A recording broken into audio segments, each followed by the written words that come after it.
Halo, selamat pagi pemirsa. Anda menyaksikan Inspirasi Pagi bersama saya Vena Kintan. Pagi ini Inspirasi Pagi kehadiran seorang sosok inspiratif, seorang politisi, tokoh inspiratif dan juga pengusaha sukses dari Kabupaten Tanggamus, Lampung. Tidak lain tidak bukan adalah Bapak Muhammad Soleh Asnawi. Selamat pagi Pak Soleh.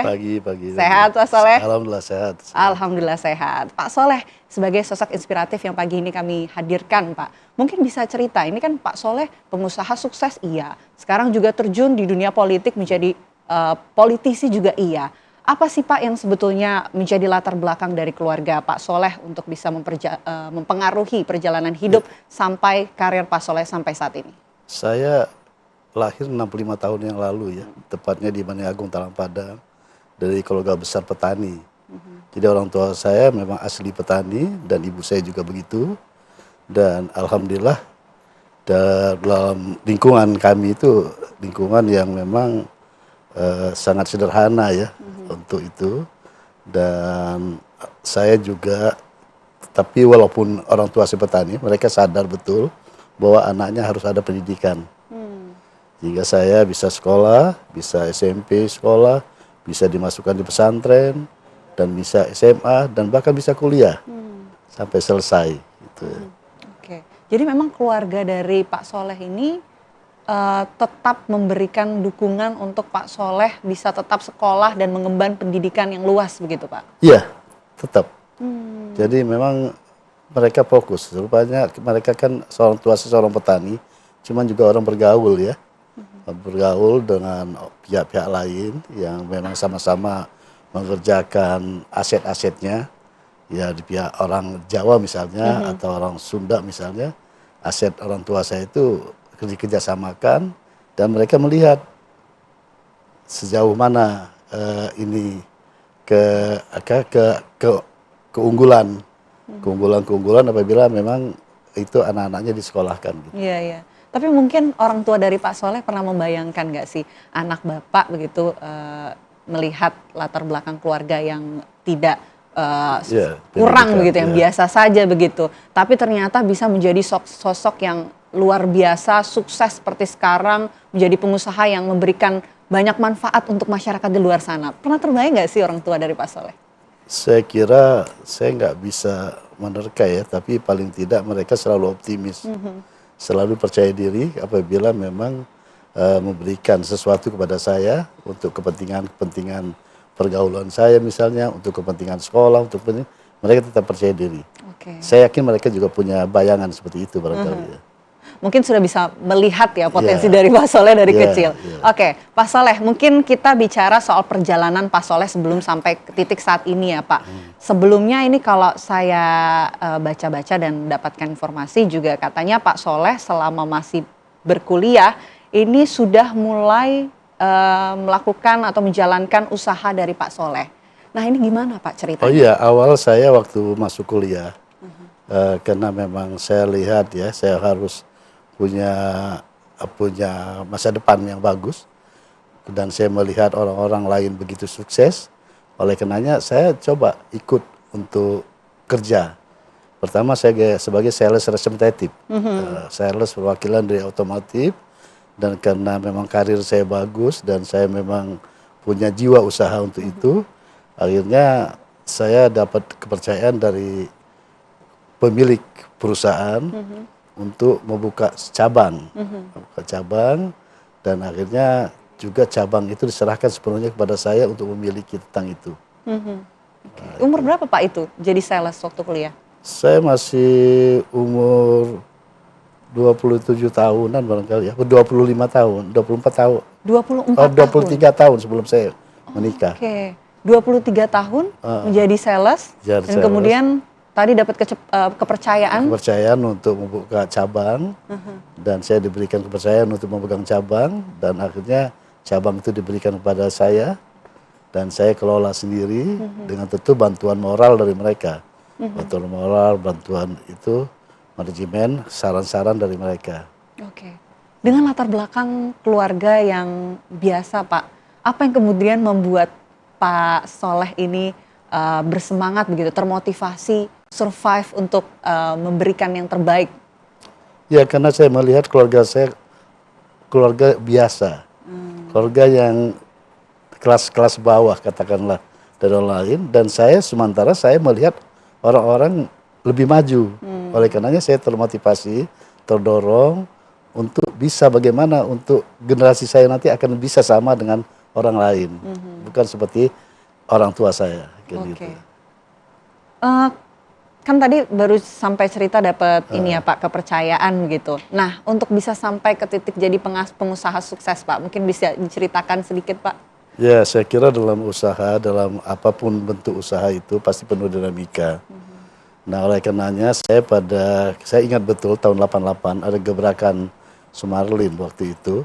Keadaan negara kita dalam keadaan ekonominya kurang bagus, sehingga pada saat itu kita pada usahanya pengusaha-pengusaha itu banyak yang pilot, termasuk saya. Saya pilot, saya itu habis betul sampai rumah-rumah pun habis apa saya serahkan. Dan akhirnya apa? Karena kebetulan keluarga saya adalah seorang guru. Seorang guru? Oh, seorang guru ya, dan dia sudah pegawai negeri, anak saya baru 3, saya tinggalkan di tempat di sini, lalu saya hijrah ke Jakarta. Hijrah ke Jakarta tentu itu sebagai niatan kita itu untuk bagaimana cara untuk bertanggungjawabkan saya sebagai orang tua, sebagai suami. Bagaimana supaya menghidupkan mereka. Oleh karenanya saya hijrah ke Jakarta untuk mencari upaya untuk menstabilkan keadaan ekonomi saya gitu. Oke. Pak Soleh, kalau Pak Soleh ini di keluarga berapa bersaudara sih Pak? 7 bersaudara. 7 bersaudara. Nah, kalau dari anggota keluarga dari Pak Soleh, mungkin saudara-saudara, siapa yang paling menjadi role model atau inspirasi dari Pak Soleh? Di keluarga saya kebetulan ada 7 bersaudara. Saya yang tertua laki ya. Oke. Jadi oleh karenanya tentu kalau dalam adat, dalam kebiasaan orang daerah, orang Lampung itu, tua laki itu yang jadi panutan mereka. Nah sementara adik-adik saya yaitu mengikuti saya, ikut jejak saya. Jadi saya bukan berangkat dari panutan dari saudara. Saya selalu melihat orang lain. Orang-orang yang sukses itu saya selalu lihat. Kenapa mereka bisa sukses? Apa yang mereka kerjakan? Nah itulah yang saya pelan-pelan saya pelajari. Oke, itu yang kemudian membuat Pak Soleh ini banyak belajar ya Pak, Banyak untuk belajar, bisa sampai di titik seperti saat ini. Luar biasa menginspirasi, tapi kami juga ingin mengetahui lebih dalam lagi tentang sosok inspiratif Pak Soleh. Kami harus jeda terlebih dahulu pemirsa, Inspirasi Pagi akan kembali saat lagi.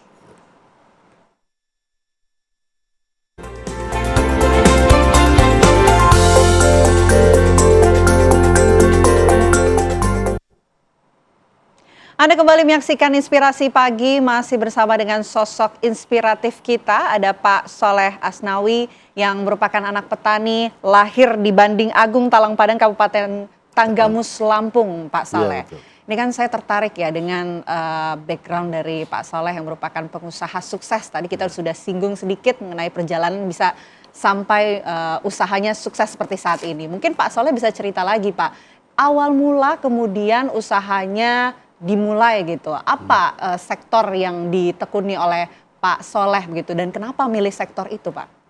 Ya, saya pertama tentu cari teman dulu ya. Cari teman, kebetulan berkenalan teman dan berkoalisi dengan itu diajak untuk usaha.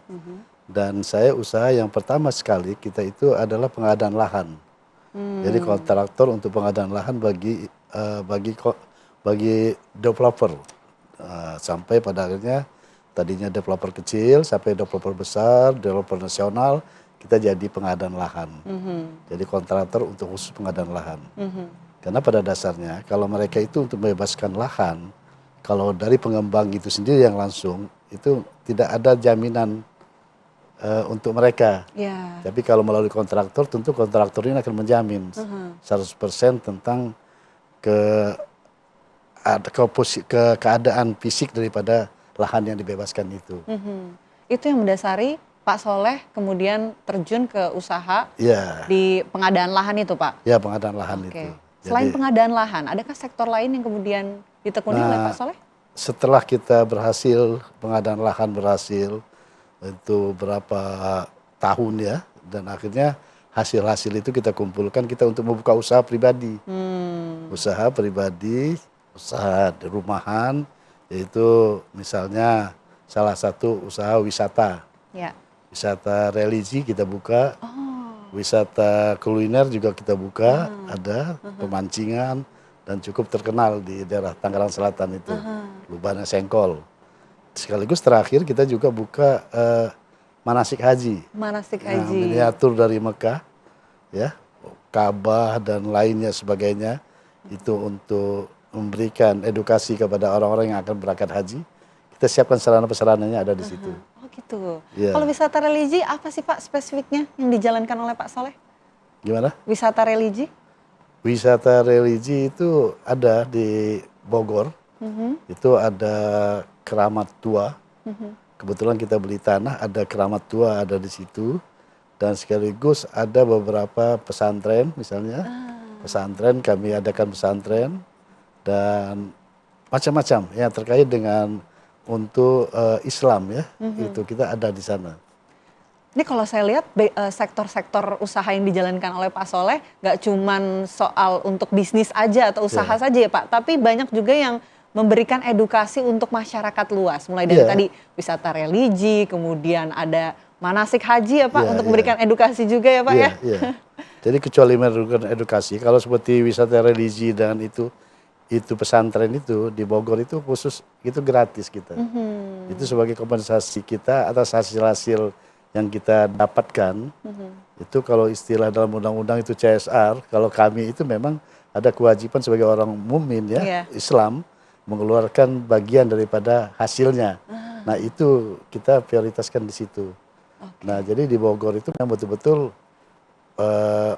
santri segala macam makan gratis, apa semua tidak ada biaya.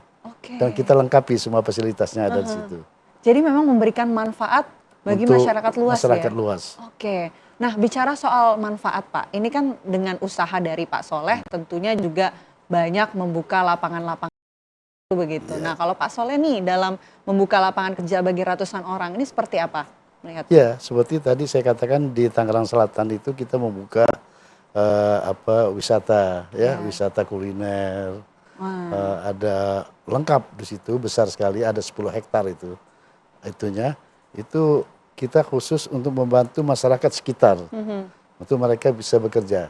Bukan saja anak-anak sekolah yang tamatan sekolah, nenek-nenek yang tua-tua yang nggak ada kerjaan kita minta untuk nyapu, untuk apa.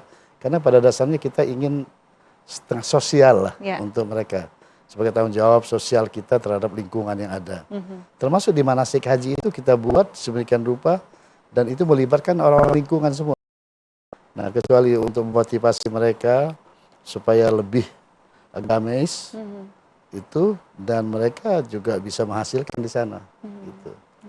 Jadi itu adalah bentuk tanggung jawab sosial dari Pak Soleh. Betul. Pak Soleh, ini juga saya sempat melihat di buku biografi dari Pak Soleh nih, yang memang sempat disampaikan soal filosofi hidup yang terus menjadi pegangan dari Pak Soleh. Nah ini boleh di-sharing nggak ke pemirsa TV One juga? Banyak yang penasaran, filosofi apa sih Pak? Ya, filosofi yang namanya hidup dalam untuk kemakmuran kita, untuk keinginan kita, ya tentu kita kalau dalam Islam tuh innamal a'malu binniyati. Jadi segala pekerjaan tuh hendaknya dimulai dengan niat, dan insya Allah dengan niat baik, niat ibadah, inspirasi itu akan turun. Dan itu, jadi segala kerjaan, segala apapun tindakan saya, selalu saya dimulai dengan niat ibadah. Itu semuanya diawali dengan niat ibadah dan tentunya juga dengan mindset yang baik ya Pak, agar yang dilakukan ke depannya bisa terus baik. Hati harus clearance, ya kan, itu jangan harus girang. Iya, jangan ada dendam sama orang, ada ini. Insya Allah kalau memang orang-orang itu berangkat dari hati yang bersih, hati yang itu, karena hati itulah yang akan, saya punya keyakinan bahwa hati itulah yang akan menimbulkan ekspresi di wajah kita. Iya, air muka di wajah kita akan kelihatan. Luar biasa. Dari clearance-nya hati. Tapi kalau hatinya kusut, pasti mukanya pasti kelihatan kusut, ya Pak ya, kusut juga. Nah kalau dia kusut, otomatis orang tidak tertarik untuk berbicara dengan kita. Betul. Kalau orang sudah tidak tertarik berbicara dengan kita, otomatis kita juga nggak akan mendapatkan jalan rezeki dari orang itu. Luar biasa, Pak Soleh. Saya masih pengen berbincang dengan Pak Soleh, khususnya Pak Soleh yang terjun ke dunia politik. Nanti kita akan bahas selengkapnya sesaat lagi pemirsa. Tetaplah bersama kami di Inspirasi Pagi.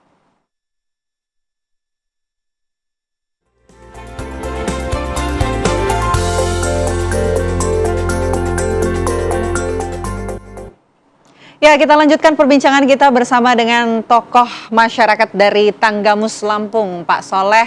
Ini kan sudah sukses menjadi pengusaha ya Pak. Terus kemudian terjun ke dunia politik. Apa sih yang sebetulnya mendorong Pak Soleh ini terjun ke dunia politik? Saya kalau di dunia politik orientasi saya hanya semata-mata untuk pengabdian ya. Untuk pengabdian, untuk membantu masyarakat dalam hal politik. Karena memang politik ini sangat strategis dalam menentukan kemajuan nasib daripada masyarakat di sekitar kita. Itu.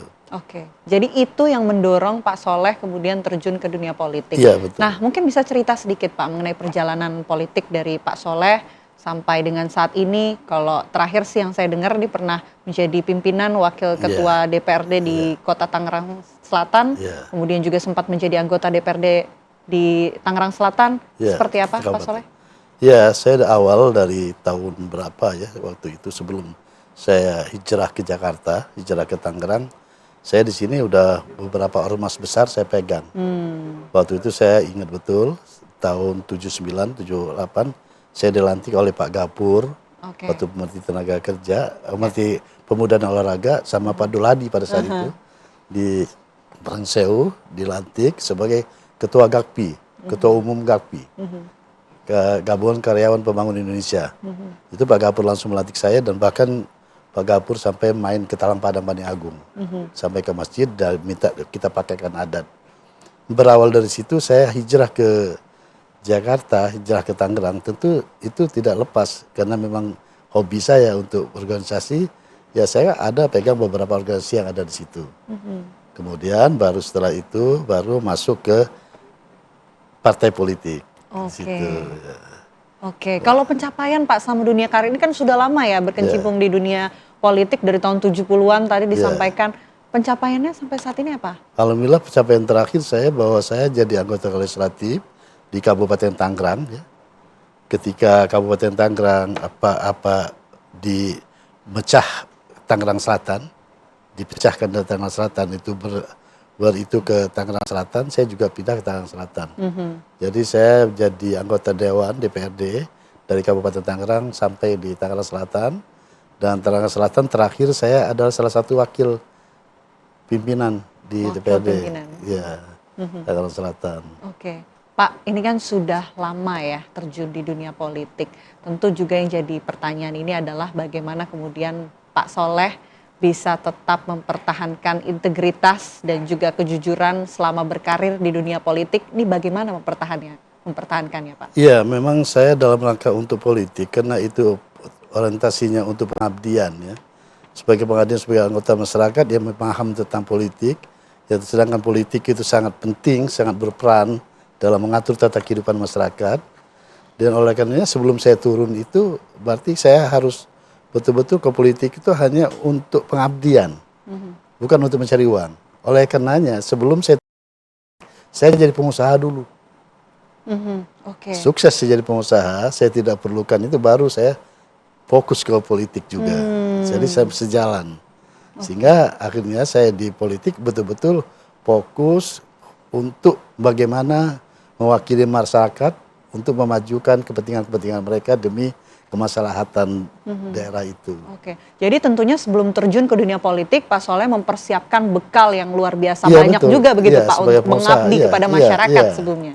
Jadi betul-betul waktu kita terjun ke politik itu pure untuk pengabdian, bukan untuk mencari kesempatan untuk cari duit dan lain sebagainya. Sehingga pada akhirnya saya betul-betul bisa dikenal di sana itu sebagai anggota dewan yang tidak pernah ada bicara masalah apapun yang negatif ya.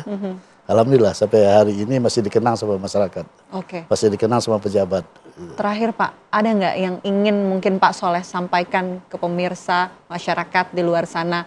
Ada yang ingin disampaikan? Apa khusus untuk masyarakat Kabupaten Tanggamus juga? Silakan Pak Soleh. Iya, kalau masyarakat Tanggamus insya Allah nanti kalau memang kita betul-betul ada garis tangan untuk memimpin Tanggamus, insya Allah kemajuan-kemajuan itu insya Allah akan bisa ada dibanding dengan yang sudah-sudah. Insya Allah, karena memang itu akses untuk kemajuan itu besar sekali di Tanggamus. Potensi tentang pertanian besar, potensi tentang destinasi wisata juga besar, tambang juga besar. Tapi itu sama sekali sampai hari ini tidak pernah ada yang tergali. Insya Allah nanti kalau kita memang jadi pimpinan di Kabupaten Tanggamus, semua untuk kemaslahatan khusus secara masyarakat pasti kita akan angkat. Oke, beragam potensi ada di Ada di Kabupaten Tanggamus Lampung. Terima kasih banyak Pak Soleh sudah berbagi cerita bersama dengan Inspirasi Pagi hari ini. Sosok inspiratif kita pagi hari ini, Pak Soleh. Terima kasih. Terima kasih. Semoga sukses dan sehat selalu, Pak Soleh. Selamat pagi. Ya, pemirsa, itu dia tadi wawancara kami bersama dengan sosok inspiratif pagi di Inspirasi Pagi hari ini. Saya Vena Gintan, mewakili kru yang bertugas, pamit undur diri. Terima kasih atas kebersamaan Anda, pemirsa. Sampai jumpa.